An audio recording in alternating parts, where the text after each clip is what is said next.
The lights over the auction block buzz like dying stars. A green-skinned woman stands barefoot, chained to a steel post, eyes sunken, trembling, trying not to cry. The crowd haggles over her like spoiled meat.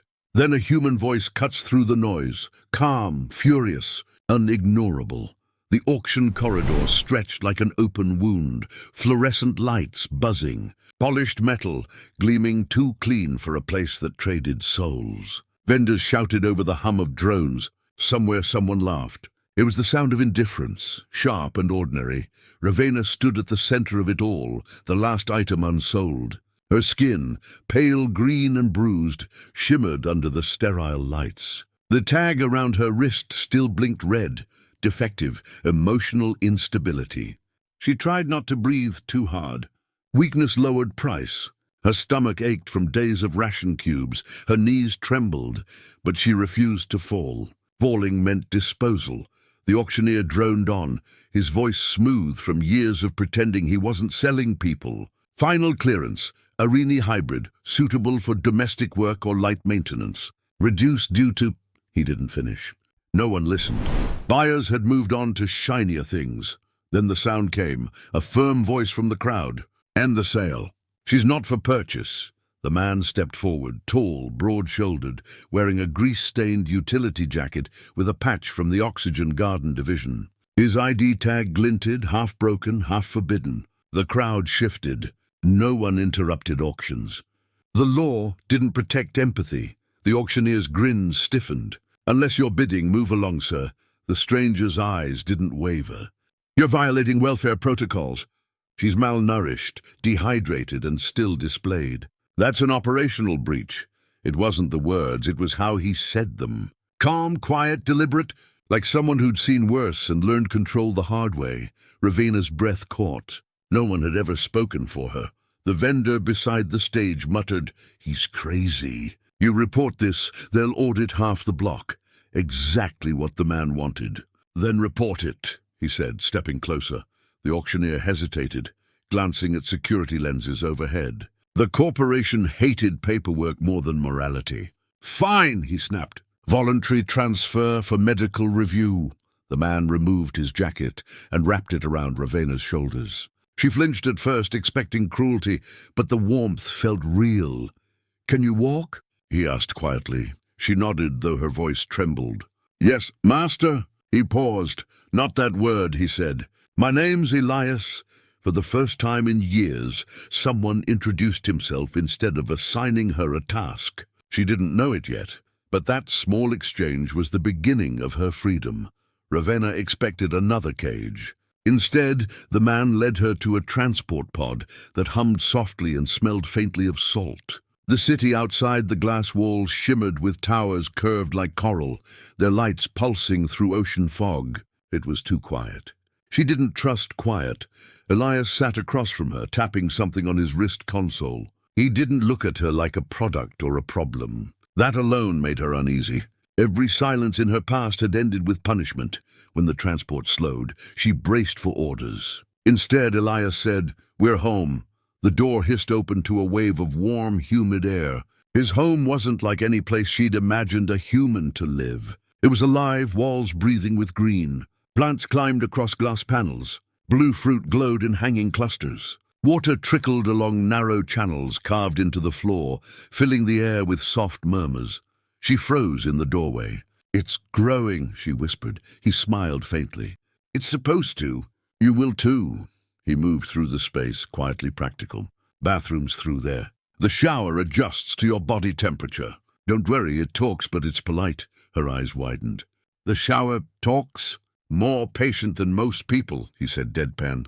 She blinked, then made a sound that almost became a laugh. It startled her more than him. When she emerged later, wrapped in a clean tunic, Elias had laid food on a small table, grilled reef meat and warm broth that smelled impossibly good. She hesitated. "Should I wait for you to finish first?" He looked up. "You're not waiting on anyone anymore." The first bite hit her like memory, real flavor, real warmth. She stopped halfway, terrified of finishing it too quickly. Elias pretended not to notice her shaking hands. He ate in calm silence, giving her space to exist. When she finally whispered, "You don't know what I'm worth," he set down his fork. "You're not a calculation." Her throat tightened. She didn't know what to do with kindness when it didn't demand repayment. Later, as night deepened, she lay awake listening to the rhythm of the house, the hum of pumps, the whisper of vines against glass. For the first time in years, she wasn't waiting for the next command. She was waiting quietly for morning. The morning light inside the greenhouse had a calm rhythm, soft, filtered, alive. Outside, the city's heartbeat was different, cold, mechanical, relentless. Elias stood by the console, checking a message projected in pale blue light. "The registry called," he said quietly. "They want to verify your release." Ravenna froze mid-step. Her body reacted before thought. "Verify means inspection. It means bureaucracy," he said, trying to soften it. But his tone couldn't hide tension. They traveled by tram through levels of the spire, from the green glow of his district to the steel-grey underbelly where the registry offices loomed. Walls hummed with energy grids. Signs flickered in human and alien scripts. Ravenna's stomach tightened with every checkpoint they passed. Inside the registry, lines of workers shuffled forward beneath white lights. A human clerk with silver implants glanced up, eyes scanning Elias, then her. "Name." "Ravenna," she said, voice small but steady. The clerk frowned. "Former property tag indicates emotional defect. Was rehabilitation authorized?" Before she could answer, Elias stepped forward. "No defect. Trauma response." "Correct the record." The clerk's gaze flickered between them. "Unusual attachment, Mr. Morrow?" "She's not an attachment," he replied. "She's a citizen in process." Ravenna couldn't look up. The words, "citizen in process," echoed in her chest like fragile glass. They waited while the clerk typed, the sound sharp and endless. Finally, he handed Elias a form. "You're under temporary supervision. Any violation means forfeiture." Back outside, the city air felt thinner. Ravenna walked in silence until Elias stopped her near a railing overlooking the ocean. The horizon shimmered pale silver. "You didn't have to defend me," she said softly. "I did," he replied. "If I don't, no one will." She studied his face, saw something guarded in his eyes. "You've been here before, haven't you?"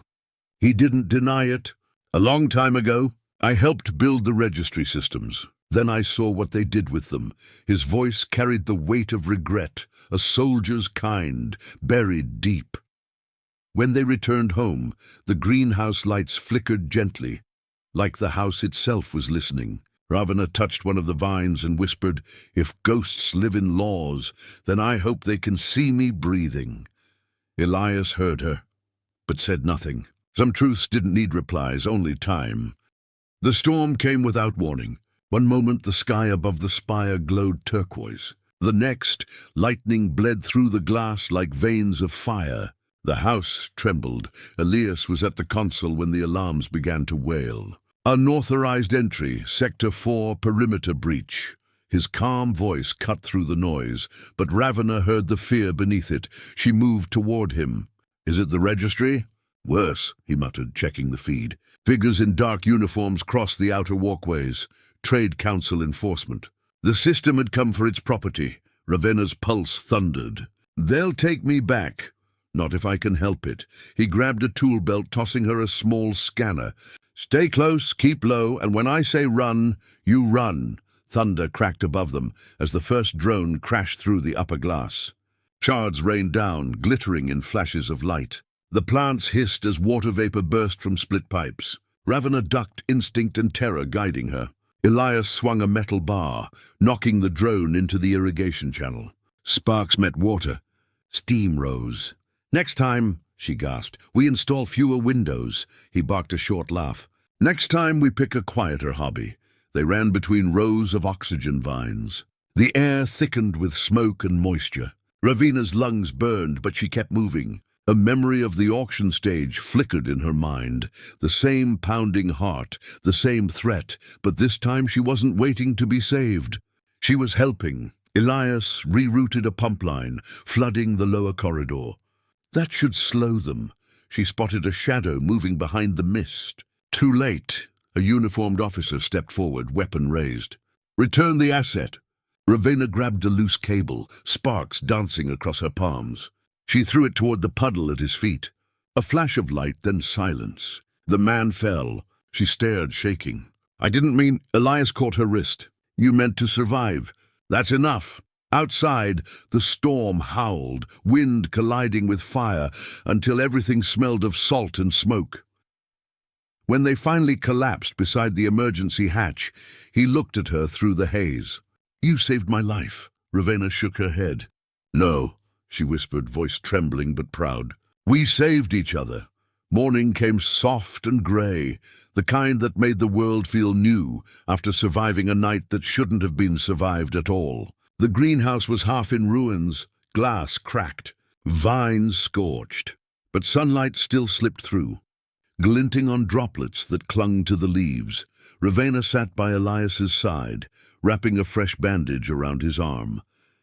The burn along his wrist had stopped bleeding, but his breathing was shallow. When he opened his eyes, she smiled, a small, exhausted thing. "You're supposed to be resting," he murmured. "I'll rest when your heart stops trying to prove it's made of iron," she replied, voice dry, almost teasing. The humor felt strange on her tongue, but it fit now like something earned. Outside, emergency drones circled, repairing the damage. News feeds projected across the skyline. Trade Council collapse, hybrid rights ratified. Elias's public broadcast during the attack had gone viral overnight. People had seen everything, the assault, the defiance, the alien who fought back. Ravenna turned off the projection. "They call me a hero," she said quietly. "But I just wanted to live. Maybe that's what a hero is," he answered. She looked down at the vine coiled between them. One of the surviving plants had started to bud again.